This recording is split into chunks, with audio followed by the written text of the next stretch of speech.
Smile Ram નિહાળતા સર્વે દર્શકોનું ફરી એકવાર સાંઈરામ દવે સ્વાગત કરું છું.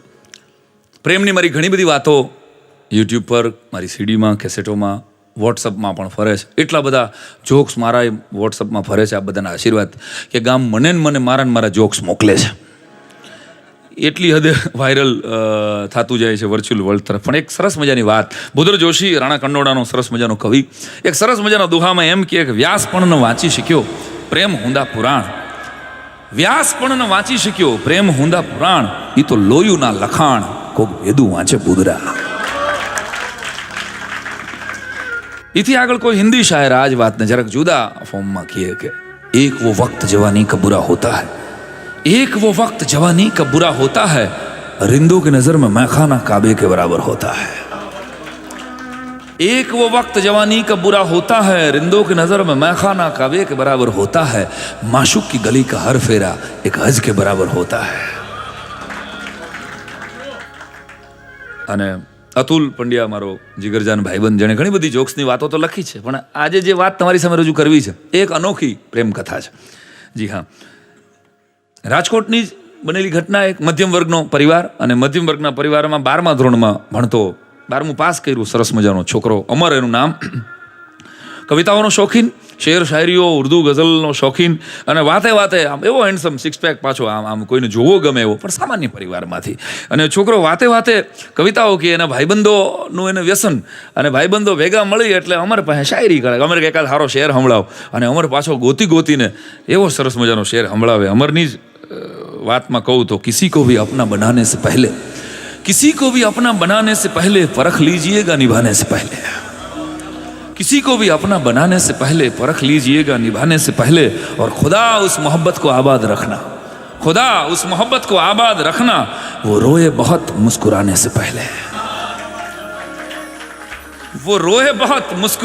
पहले, और गिरेबा अपना जरा झांक लेना, किसी पे भी उंगली उठाने से पहले. એક આંગળી જ્યારે હામી કરો છો ને ત્યારે 3 તમારી સામે હોય છે, એટલે આપણી કરુણતા છે. મારા પિતાશ્રી એક વાક્ય મને કાયમ કહે કે બેટા, આપણે નિંદા ઉપર કલાકો બોલી શકીએ છીએ, પણ પ્રશંસા ઉપર 5 મિનિટ ટકી નથી શકતા. છે આપણી કરુણતા. એટલે गिरेबा अपना जरा झांक लेना, किसी पे भी उंगली उठाने से पहले, और बहक जाएगा पी के एजाज देखो. एजाज कमरनो आ शेर, बहक जाएगा पी के एजाज देखो, जरा सोच लेना पिलाने से पहले, जरा सोच लेना. તો બરાબર બનેલી ઘટના કહું કે છોકરાને એડમિશન મળ્યું શહેરની, રાજકોટની ગીતાંજલિ જેવી સરસ મજાની કોલેજ, પોતાના સપનાની કોલેજ. આ કોલેજમાં એડમિશન આપણે લેવું છે, અને નક્કી જો પહેલો દિવસ છે, તૈયાર થઈ જાય છોકરો, ઘટમાં ઘોડા થનગને ને આતમ વિંજે પાંખ, અણદી ઠેલી ભૌમ પર આજ યવન માંડે આંખ. સવારમાં 5:30 વાગ્યામાં ઉઠી ગયો. આજ તો પહેલો દિવસ છે કોલેજનો. 7:30ની કોલેજ હતી, અને પપ્પાને કીધું, પપ્પા બાઇક કોલેજમાં લેવું છે. પપ્પા તો સામાન્ય માણસ, એમ કીધું કે બેટા પહેલા FYમાં સારું રિઝલ્ટ આવશે તો જોશું, શરતોને આધીન. કાંઈ સીધું તો મળી ન જાય, સાયકલ લેતો જા. સરસ છે, મારા જમાનાની હજી પડી છે. પણ કોલેજમાં જવું અને સાયકલ લઈને જવું તો પોઝિશનમાં પંચર પડે. સાદા ચપ્પલ પહેર્યા, જીન્સ ટી-શર્ટ પહેરીને વાત કહેતા વાર લાગે. ટૂંકામાં વાત કરું, એ છોકરો સવારના પોરમાં હાલતો થયો, થોકબંધ સપનાઓ, પહેલો દિવસ કોલેજનો, જિંદગીનો, અને નીકળતો ગયો. એમાં શોર્ટકટ હતો ચંદ્રદીપ સોસાયટી પાસેનો, એટલે નક્કી કર્યું ચંદ્રદીપ સોસાયટી હાલીને વયો જાઉં. 6:30 વાગે ધીમો હાલતો થયો. 6:45 બરાબર થયા હશે. ચંદ્રદીપ સોસાયટી, સરસ મજાનો એક બંગલો દૂરથી જોયો, કોઈક મોટા માણસનો હશે. ધીમે નજીક જતો જાય. બંગલો જોયો તો બંગલામાં આગળ એક ઝૂલો ઝૂલતો હતો. નજીક આવ્યો, એમ ઝૂલા ઉપર કોઈક બેઠેલું જોયું. ઝૂલાની નીચે લાંબા વાળ, અને લાંબા વાળ જોયા એટલે કોણ છે એ જોવા ગયો, અને બરાબર ચંદ્રદીપની સોસાયટીમાં એ મકાનના જાપાની સામે આવ્યો, ને લાંબા વાળ જોવા ગયા, ધાડ કરતો પગમાં ઠેસ આવી, નખ નીકળી ગયો. આઈ ઓય માં કરતો લોહીની ધાર થઈ. એ જેવી લોહીની ધાર થઈ ત્યારે એ ભેગી જ અને એ કુમળી ચીસે સંભળાણી. એટલે આજુબાજુ જોવે તો ઝૂલો ખાલી ફરતો હતો. ઝૂલા ઉપર કોઈક બેઠું હતું, યાર દેખાણું નહીં કોઈ, કોણ હતું? અને લોહી, નખ નીકળી ગયો, આખો લોહી નીકળે છે એકદમ. પહેલો દિવસ માંડ લંગડાતો એ રૂમાલનો પાટો બાંધ્યો. ટેલિફોનના બુરાણમાં એક આડો પાણો બરાબર ઠેસ બનીને આમ જામી ગયો. પણ કુમળી ચીસ કોની હતી? મારી હારે કોઈક ચીસ, એક અવાજ છોકરીનો આવ્યો. આજુબાજુમાં કોઈ હતું નહીં, ઘર બીજા બંધ હતા. કોલેજમાં ગયો, કાંઈ મજા ના આવી, અને પહેલો દિવસ મગજમાં કુમળી ચીસ. મગજ કોણ હતું યાર? વાત કહેતા વાર લાગે, ટૂંકામાં વાત કરું. બીજો દિવસ આખી રાત મગજમાં કોણ હતું? ઝૂલો દેખાય, ચંદ્રદીપ સોસાયટી દેખાય, છોકરી કોક હતી 100%. બીજો દિવસ સવારના પોરમાં મમ્મીએ કીધું કે બેટા આ પગમાં લાગ્યું છે તો રિક્ષા કરી લે. રિક્ષામાં બેઠો, 50 રૂપિયા વધારે દીધા. રિક્ષાવાળાને કીધું કે ચંદ્રદીપ સોસાયટીની આ બાજુ મને ઉતારી દેજો, તું ઓલી બાજુ ઊભો રહેજે. પ્રેમ તો કેવા કારસા કરાવે છે. તું ઓલી કે પણ સાહેબ કાંઈ વાંધો નહીં, હું તમને કે નહીં તને કહું એમ કર, ઓલી બાજુ ઊભો રહેજે. છોકરો ધીમે ધીમે લંગડાતા પગે પાછો હાલતો થયો. એનું ઝૂલો, એનું મકાન, એનું જાપો, અને કોઈ બેઠું છે. એ કોણ બેઠું છે એ જોવા જાય ને પાછો બીજી વખત એ જ ઠેસ ઉપર પાછો પગ આવે. ઓય માં! અને કરતો તો બીજી વાર નખ ઉખડી ગયો હોય, અહીંયા પગમાં લાગે એટલે સ્વાભાવિક છે તમર ચડી ગઈ મગજમાં, આમ અંધારા જેવું આવી ગયું. અને ત્યાં સટાક કરતી વીજળીની ઝડપથી ઝાંપો ખુલ્યો. અને એક છોકરી ઊભી રહી હાથમાં પાટો લઈને કે આંધળો છો, બીજી વખત કેવી રીતે તને ઠેસ લાગે? એટલે કાલનો તાળો મળી ગયો. ઠીક, આ પહેલી વખત ઠેસ લાગી ત્યારે અવાજ આનો જ હતો, પણ હાલે પાટો બાંધી લે આટલું કીધું, પણ સ્ટેચ્યુ થઈ ગયો હતો અમારો તો. આ છોકરી પીના વાળ, લાંબા વાળ, આમ ઠેઠ કમરથી નીચે લટકતા વાળ જોયા, જાણે આમ રમેશ પારેખની કવિતામાં આવતી સોનલ જેવી છોકરી, જાણે આમ ખળખળતા ઝરણા જેવી છોકરી, જાણે ઉગતી સવાર જેવી છોકરી, જાણે ખીલતા ગુલાબ જેવી છોકરી, કે જાણે નવાબના રોવાબ જેવી છોકરી. અને લંબવેણી લજા ઘણી, અને જેના પોચાઈ પાતળિયા, સર્જન હારે સર્જિયા એવા કોક માણા કાગડા. એ હેમ સરીખી કાયા અને હેમ સરીખા હાથ, મારું ને જેદી ઘડી તેથી નવરો દીનો ના.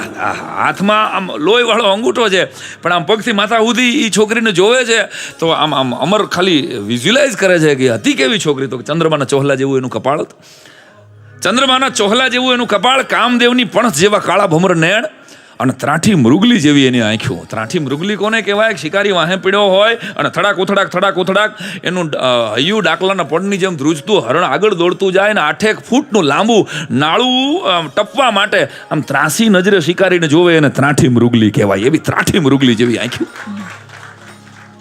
શંખલા જેવી એની ડોક, દીવાની હગ જેવું એનું નાક, ભૂખી સિંહણ જેવો એનો કડનો લાક, અને ભૂખી સિંહણ જેવા કડના લાક ઉપર કોઈ નાનકડો, કોઈ બાળુડો નાગ ધીમો આળોટિયા મારે, આવો એનો કમર સુધીનો કેશ કલાપ. ડાબા અને જમણા હાથમાં આમ જાણે 5 જ્યોતું હળગાવ્યું હોય એવી એની ડાબા અને જમણા હાથની આંગળીઓ. એ છોકરીના નખ કોઈ કાપી અને 2 ઘડી સૂરજની સામે મૂકે 2 ઘડીમાં ઓગળી જાય એવા તો નખે નાખો મળ. જાણે ઉગતો આંબો, જાણે રાણીનો કોળાંબો, જાણે હોળીની ઝાડ, જાણે પૂનમનો ચંદ્રમા, જાણે બારવટિયાની બરછી, જાણે જૂની વાડનો ભડકો, કે નહીતર એમ કહો કે જાણે ભાદરવાનો તડકો. આવી છો એ પાટો બાંધ, કે હા બાંધું છું પણ આ પગમાં લાગ્યું છે તને. ઓ હા, ડાબામાં લાગ્યું છે ને જમણામાં પાટો બાંધી રહ્યો છે તું, પાગલ. એટલે ત્યાં તો ભીના વાળમાં જે પાણી નીકળતું હતું ને એ અમરનું દરદ તાણી ગયું, અને ભાઈ પાણી થઈ ગયું. હા, દુઃખ તો હતું, નખ ઉખડી ગયા એનું, બીજી વખત લાગ્યું છે, પણ આની સામેથી નજર હટતી નહોતી. મારું નામ અમર છે. મેં ક્યાં પૂછ્યું? હા, તમારું? Very funny. હું તને માનવતાની રૂએ એક પાટો આપી રહી છું. મને ખબર છે તારા જેવા છોકરાનું પેલા નામ આપવું એટલે પછી ફેસબુક ઉપર રિક્વેસ્ટ મોકલશે, પછી ઇન્સ્ટાગ્રામ ઉપર ફોલો કરશે, પછી ટ્વિટરમાં મને ગોતશે, પછી મારો પર્સનલ નંબર લેશે, અને રોજ સવારથી સાંજ સુધી મિસ યુ ને મેસેજ કરશે. Okay, I know that very well. So પાટો બાંધ અને ચાલતી પકડ. નામે નહીં કે ત્યાં ઉપરથી છોકરીની મમ્મીએ કીધું, અમી. Thank you mummy.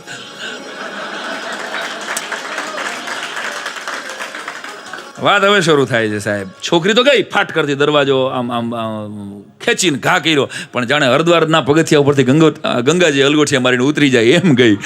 જાણે મહારાણા પ્રતાપના હાથમાંથી ભાલો ઠઠક ઠ કરતો કોઈ દુશ્મનની છાતી ચીરી નાખે એમ ગઈ. જાણે અર્જુનના ભાથામાંથી તીર નીકળે અને કર્ણની છાતી ચીરી નાખે એમ ગઈ. જાણે કોઈ વહરા માણાના મોઢામાંથી વેણ નીકળે એમ ગઈ, કે જાણે કોઈ લોભિયા માણાના હાથમાંથી ધન નીકળે એવી રીતે ગઈ.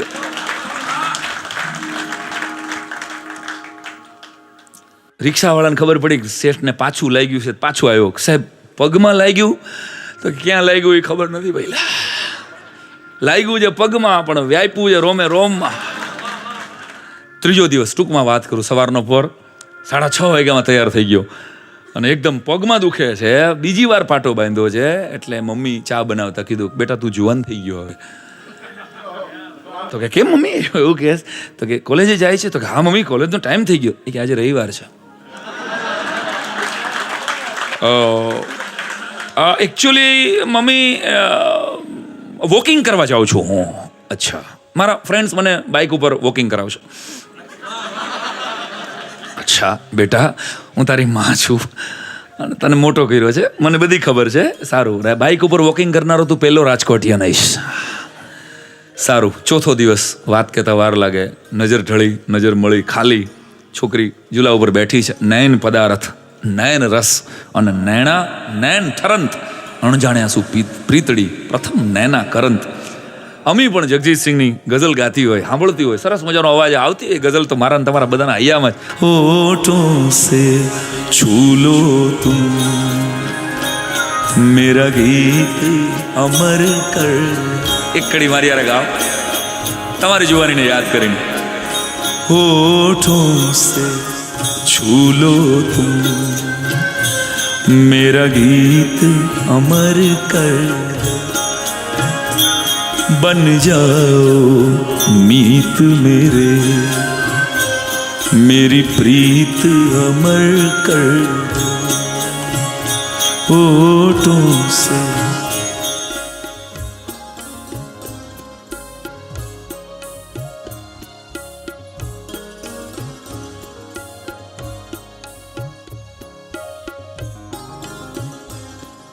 જગજીતની ગઝલ સાંભળે છે. અમી પણ બેઠી બેઠી ખાલી નજર મળે છે અમર સાથ. 5મો દિવસ પછી તો 5મા દિવસે જે ઠેસ હતી એને અમર પગે લાગવા માંડ્યો. ખાલી ઉતરે અને પગે લાગે. આ જાણે ભગવાનના મંદિરમાં આવતો હોય ને, વાહ વાહ, કારણ કે આ ઠેસ જિંદગીમાં કામ કરી ગઈ. માણેક તમને જાણે પગ અડાડતો હોય ને એમ, પાટાવાળો પગ, લોહીવાળો પગ પડે, માણેક તમને અડાડતો હોય એમ, ઈનો ઈજા. અને 5મા દિવસે સવારના પોરમાં આ જાણે પગે લાગ્યો ને ભેગી છો અમી પાછી બહાર. હે ઉભો રહેતો, વોટ ડુ યુ મીન? કે કેમ, શું પ્રોબ્લેમ છે, શું કર્યું ત્યાં? તો કે હું પગે લાગુ છું. કે એને પાણાને પગે શું કામ લાગે? તો કે તારા માટે પાણો છે, મારા માટે તો પ્રેમનો દેવતા છે. ઓય mister Majnu, don't be crazy, okay? અને ત્યારે બરાબર અમર પણ શાયરી કરતો હોય ને અમી કવિતાની શોખીન હોય. અમારે એક સરસ શેર ફેંક્યો કે હરગીઝ ગલત નિગાહ સે દેખા ન કર મુझे, હરગીઝ ગલત નિગાહ સે દેખા ન કર મુझे, मैं तेरा हो चुका हूं परखा न कर मुझे. हरगिज गलत निगाह से देखा न कर मुझे, मैं तेरा हो चुका हूं परखा न कर मुझे. तन्हाइयों में बैठकर तन्हा न कर मुझे, तन्हाइयों में बैठकर तन्हा न कर मुझे, मैं घुट के मर न जाऊं ऐसा न कर मुझे, मैं घुट के मर न जाऊं. हाँ, अमी एनो जवाब आपे છે, તું मुझको भूल जाए मुझे उसका गम नहीं, तुम मुझको भूल जाए मुझे उसका गम नहीं, लेकिन खुदा के वास्ते रुसवा न कर मुझे. आना तो निकलता निकलता छेल्लो शेर अमरे जवाब आपे છે કે अमर तेरे इश्क में बीमार हो गया, अमर तेरे इश्क में बीमार हो गया, तेरा मरीज इश्क हूं अच्छा न कर मुझे, तेरा मरीज इश्क हूं अच्छा न कर मुझे. હજી તાનો શેર પૂરો થાય ત્યાં બાજુવાળાનો પાડોશીનો દરવાજો ખુલે. એટલે જેમ રેસકોર્સમાં પંખીડાઓ બેઠા હોય ને ટ્રાફિક પોલીસની ગાડી આવે, રાજકોટ વાળાને બરાબર ખબર છે. અને જેટલી માઇક્રો સેકન્ડમાં મોઢે બાંધી અને પંખીડાઓ બંબાટ ભાગે એટલી ઝડપથી અમી જાપાની અંદર, અમર શેરીની બહાર. જય સ્વામિનારાયણ. 6ઠ્ઠો દિવસ, 7મો દિવસ, 8મો દિવસ, ઈનો ઈ તહેવાર, સ્મિતનો તહેવાર, ઈનો ઈ વ્યવહાર, ખાલી નજર મળે છે. 9મા દિવસની હવાર પડી, હવે વાત શરૂ થાય છે સાહેબ અહીંથી. આ તો ફાઉન્ડેશન હતું, અતુલ પંડ્યાએ લખેલી આ એક અનોખી પ્રેમ કથા ઠેસ. 9મા દિવસે 6:45 છોકરો નીકળે, અમર નીકળે, એ પેલા અમી ઊભી છે તૈયાર. આને અહીંયામાં એમ થયું, બાય બાય, 9માં નોરતા, કાલ દશેરા, પતી ગયું, લાગી ગયું તીર. પાણાને પકડીને આજ તો એવું વિચારતો વિચારતો જરીક જરીક જરીક નજીક આવતો જાય અને ત્યાં હળવેક દઈ અને અમી પાસે આવીને, એ ઉભો રે અમર, બોલ, કે મારે એક વાત તને ક્લિયર કરવી છે. તો કે આ કે તો કે મારા પપ્પા દિલીપભાઈ ભટ્ટ એ કસ્ટમમાં છે. તો આ કે હું ક્યાં દાણ ચોરી કરું છું, હું તો દિલ ચોરી કરું છું. અને આ કસ્ટમના અધિકારીઓમાં આવતી નથી ને ઝઘડામાં આવતી એવું નહીં. મજાક ન કર, વાત સિરિયસ છે. બોલ. મારા પપ્પાના એક મિત્ર લંડનથી આવે છે અને એનો દીકરો માનવ, જેની સાથે મારી વાત ચાલે છે છેલ્લે 1-2 મહિનાથી, અને આજે કદાચ આવશે બધા, અને કદાચ અમારી એન્ગેજમેન્ટ થઈ જાય, કદાચ ઘડિયા લગ્ન લેવાઈ જાય અને અમે આજે જોડાઈ જાય એવી ઘટના છે. સો તું કોઈ વેમમાં ન રહેતો એટલે તારી સાથે કહું છું. આપણે ખાલી મેં માનવતાની રૂએ તને હેલ્પ કરી અને કવિતાનો સંબંધ છે, ખાલી વાતોનો સંબંધ છે. તું પછી સિરિયસ થઈ જા અને દેવદાસ થઈને ફર્યા કરે અને મારી શેરીના પાણાએ તને હર્ટ કર્યો છે, હું તને હર્ટ કરવા નથી માગતી. સો આ ક્લિયર તને કહી દઉં છું. ત્યારે અમારે એક શેરમાં જવાબ આપેલો કે વો મેરી પીઠ મેં ખંજર જરૂર ઉતારેગા, वो मेरी पीठ में खंजर जरूर उतारेगा, मगर निगाह मिलेगी तो कैसे मारेगा. એટલે અમી એટલું બોલી કે નસીબ, એટલે અમારે કીધું કે તારા નસીબ, તો કે તારા. એટલે અમારે એટલું બોલ્યો કે શક્યતાની કોઈ સીમા નથી હોતી, શક્યતાની કોઈ સીમા નથી હોતી દોસ્ત. ત્યારે અમારે સામો જવાબ આપ્યો કે અત્યાર સુધી આપણે 2 વ્યક્તિઓ હતા અને આપણા 2 વ્યક્તિઓ વચ્ચે એક પાણો હતો, એક પથ્થર હતો. હવે 2 પથ્થર વચ્ચે એક માણા છે. સો ચોઇસ ઇઝ યોર્સ. પાગલ, હવે કશું શક્ય નથી, શક્યતાની કોઈ સીમા નથી કરીને નીકળી ગયો. પણ કોલેજમાં જીવ છે લાગે છે. એક ભાઈબંધનું બાઇક ઉછીનું લીધું, મને 2-3 કલાક માટે આપને પાછો આવ્યો. શેરીમાં તો સામું ઊભું રહેવાય નહીં, જરાક દૂર જોયા કરે, ઇનોવા ઊભી છે, 7-8 જણા ઉતરા, અંદર ગયા. બરાબર છે, વાત તો સાચી હતી આની. મસ્ત એક હેન્ડસમ છોકરો પણ અંદર ગયો. 1-8 કલાકમાં ચક્કર માર્યું, અંદરથી હસવાનો અવાજ આવે છે, એટલે નક્કી કરી લીધું અમારે ઠીક ગોળદાણા ખવાઈ ગયા. બરાબર છે, મુબારક. અને પછી ઘટના એ થઈ કે 10-15 મિનિટ, 20 મિનિટ, 25 મિનિટ, 2-2.5 કલાક પછી રાહ જોઈને દૂર આમ ખોટો પ્લગ સાફ કરવાનું બાનું કરી અને હોન્ડાવાળો આડું હોન્ડા રાખીને અમારે બેઠો છે, કોઈને ખબર ન પડે એમ. અને 2.5 કલાક, 3 કલાક પછી પેલો માનવ, એનઆરઆઈ છોકરો, અને અમી 2 બારા નીકળ્યા. 2ના હાથમાં હાર છે અને પાછળથી દિલીપભાઈ ને વેવાઈ ઇંગ્લેન્ડના એના માનવના પપ્પા એમ કહે છે કે બેટા તમે મંદિરે જઈને હાર પહેરાવી દો, એટલે આપણે લગ્ન થઈ ગયા. હવે ઇંગ્લેન્ડમાં બીજું શું હોય, એમ આપણે જાઓ. એટલે સાદા ડ્રેસમાં, પંજાબી ડ્રેસમાં અમી છે, એની સાદા ચપ્પલ પહેર્યા છે. અમીની એક આંખમાં માનવને મેળવાનો આનંદ છે અને બીજી આંખમાં અમરને ગુમાવવાનો અફસોસ છે. પણ હવે આ તો નસીબ છે, આમાં કંઈ આપણે આગળ વધવાનું હતું નહીં. બહાર નીકળે છે એટલે જોવે છે તો દૂર હોન્ડા દેખાય છે, હોન્ડાની નીચે ખોટું પ્લગ સાફ કરવાનું બહાનું કરીને બેઠેલો અમર દેખાય છે. એની સામે નજર જાણે વાત કરી લે છે કે હું જાઉં છું, હું તને કહેતી હતી હું જાઉં છું. અને જો હજી એની સામે નજર વાત કરે ને, ત્યાં બરાબર ઘટના એવી થઈ કે એ જ ઠેસ અમીને લાગી. ઓય માં કરતી આ છોકરીના મોઢામાંથી ચીસ નીકળી ગઈ સાહેબ.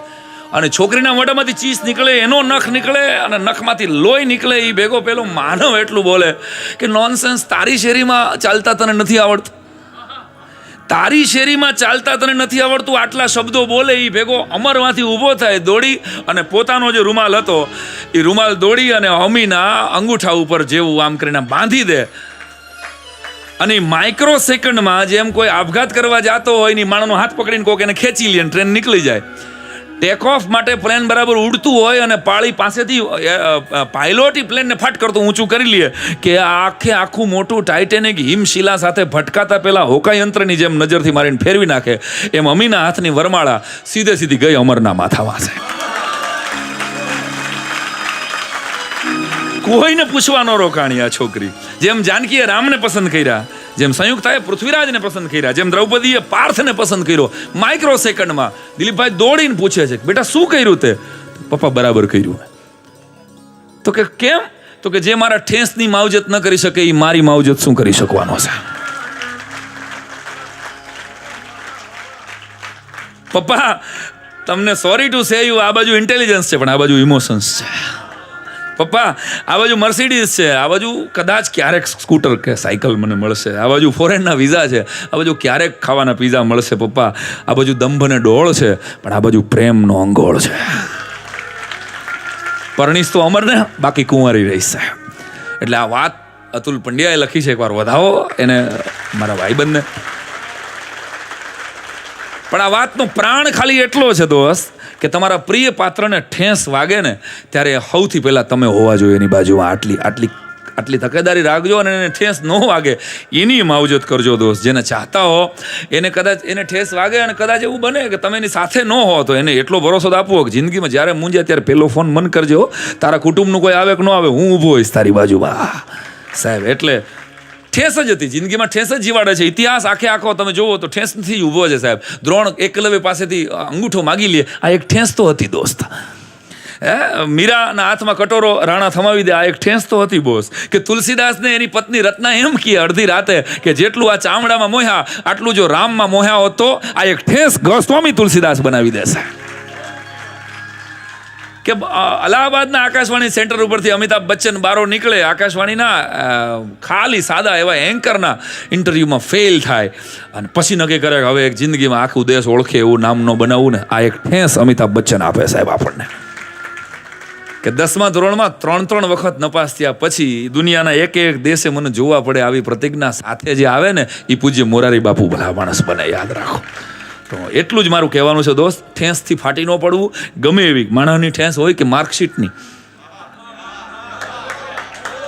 કારણ કે યુવાનો મારી વાત સાંભળે છે, પ્રેમમાં તો જલોટા જેવા તો ક્યારેક જ પડે છે, પણ બાકી તો 12મા ધોરણમાં રિઝલ્ટ આવે, 10મા ધોરણનું રિઝલ્ટ આવે અને આ વાતથી કદાચ એકાદ આત્મહત્યા ઓછી કરી શકાય ને તો કદાચ મારા જીવનનો સાર્થકતા હું ગણીશ દોસ્ત. હશે તમારા બાળકને ઓછા ટકા આવે ત્યારે માથે હાથ મૂકીને એને કહો યાર કે બેટા તારી સફળતામાં મારી તાલી હોય તો તારી નિષ્ફળતામાં મારો ટેકો હોય જ તારી સાથે. તું મારું સંતાન છો યાર. કાંઈ it's okay to be average. બધું જરૂર બધા 98% વાળા થાશું તો જાશું ક્યાં? બધા 98 એટલે ઠેસ ચાહે માર્કશીટની હોય કે માણસની, ઠેસ ચાહે ધંધાની હોય કે ધર્મની, ઠેસ ચાહે પારકાની હોય કે સ્વજનની, ઠેસના દર્દને પચાવશો તો દુનિયા જીતશો દોસ્તો. આ એક વાત સ્માઇલ રામના માધ્યમથી કહું છું. એટલે છેલ્લો શેર કે શામ સૂરજ को ढलना सिखाती है, शम्मा परवाने को जलना सिखाती है, कोई गिर रहा है तो मत कोसो उसे, कोई गिर रहा है तो मत कोसो उसे, ठोकरे इंसान को चलना सिखाती है दोस्त. જુવાનિયા જેટલા સાંભળે છે એને કહું છું કે એટલે રૂપાળી છોકરી જે શેરીમાં રહેતી હોય એના ઘરની હામો પાણો નાખીને નો પાછા ભટકાતા, આ નો શીખતા. સાંઈ રામે કીધું અતુલ પંડ્યાએ લખ્યું એટલે ઠેસ ક્યાંક લગાડો એટલે ઓટોમેટિક બધું ગોઠવાઈ જાય. ગુજરી જાશો એમ પાણા શેરીએ રોકવા જાશો ને તો એ દિલીપભાઈ ભટ્ટ એ જેવા બાપુજી પાણે તમને જ કૂટી નાખશે. જય માતાજી.